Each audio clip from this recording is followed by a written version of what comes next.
So as is tradition, I've shared this. I grew up, my rabbi would write letters to his children, and so I'm going to continue. And this is my third year, so in our tradition, when you do something for the third time, it becomes a chazakah, it becomes something that's set. So we'll journey together. Dear Azamra and Raziel, I've been thinking a lot about change, both the kind we see around us and the kind that happens inside us. You two are growing so fast, already 5 and 3. Azamra, you started kindergarten this year.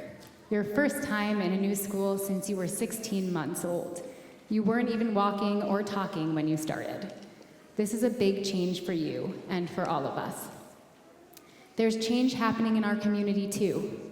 At this family service, we celebrated Rabbi Ann's 25 years of building this space, and my beloved teacher and chavruta and mentor, Rabbi Roli, is retiring after 40 years of leading and loving the BJ community. That's like 8 times your age, Zami, and 13.333333 keep going times your age, Razi. 40 years is a long time. Change is hard. Even little things like putting down your art projects or toys when it's time for dinner can feel really rough.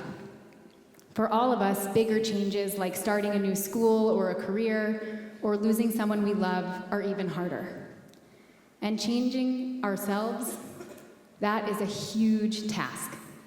You can ask Daddy how often I say I want to keep the house a little less messy.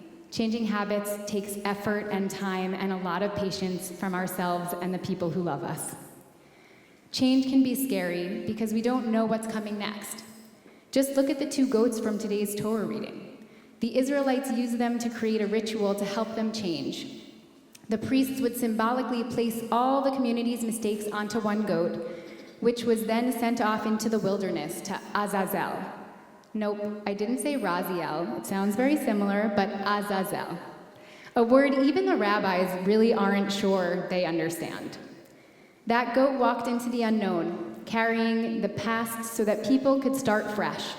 Sometimes I think that when we are trying to change, we're like that goat, stepping into the unknown, unsure of what's going to come next. It's tempting to stay the same and keep things the same. But imagine if nothing changed. There would be no women rabbis like me, no cars to visit your cousins in Maryland, no growth at all. And what kind of life would that be? Change is how we grow. I don't think you've had growing pains yet, but I'm sure some of the kids and the teenagers here have had them. Maybe even the grown-ups remember. I did when I was your age. Achy legs meant I was getting taller.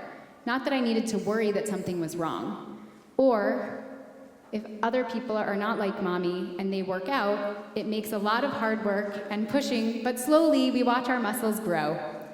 There is a midrash that says each and every single blade of grass has an angel that's whispering above it, grow, grow, grow. Growth is hard work, and it takes a lot of encouragement. Trying new things or becoming better people works the same way. It can hurt a little, but it's really worth it. That's what this whole season of holidays is about. The Hebrew word for the year Shana, which is year, has the same root as the Hebrew word for to change, lishanot, shin, nun, hey. And the central idea of Rosh Hashanah and Yom Kippur is teshuvah, the power and possibility of change. It's never too late to start again. And when we change ourselves, I believe we really can change the world. I mean it. When we change ourselves, we can change the world. There's a story about that from a rabbi who lived 200 years ago. That's actually how old BJ is right now, the Chofetz Chaim. When he was asked how he made such a big difference, he said, I tried to change the world, but I failed. So I tried to change my country, and then my community, and then my family, but I still failed. Finally, I worked on changing myself, and that's how I made the biggest impact. Of course, not all things change, and you're going to hear that a little bit later in the story that I'm going to share. And I question if all change is actually really good. I wonder sometimes about how fast things are changing, especially with technology. Social media is more and more addicting, and AI is more and more powerful, even acting like and replacing in-person friends. I worry about what you might miss: creativity, critical thinking, the joy of just playing and solving problems with your own minds. I already see how distracting phones can be, and I'm sorry for the times I've been pulled away by them. That's something I'm working to change too. Technology has brought good things, but also hard things. I hope that when you read this years from now, surrounded by inventions that I can't even imagine, you'll value real face-to-face connection. Put down the devices sometimes, be with each other, be with yourself, take adventures, feel free from the need to show a perfect life. That's one of the things I love the most about our tradition. Shabbat, our weekly gift, helps us unplug and reconnect with our loved ones, with community, with ourselves. Judaism keeps changing, but some things like rest and reflection and relationship, they stay constant. And those constants help change us, and hopefully the world too. There's a saying that the only constant in life is change.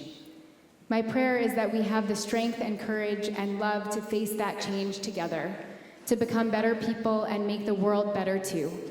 I'm grateful for all the ways you have changed me and will continue to change me, and watching you grow and change is one of the biggest blessings of my life. With all of my love, Mommy.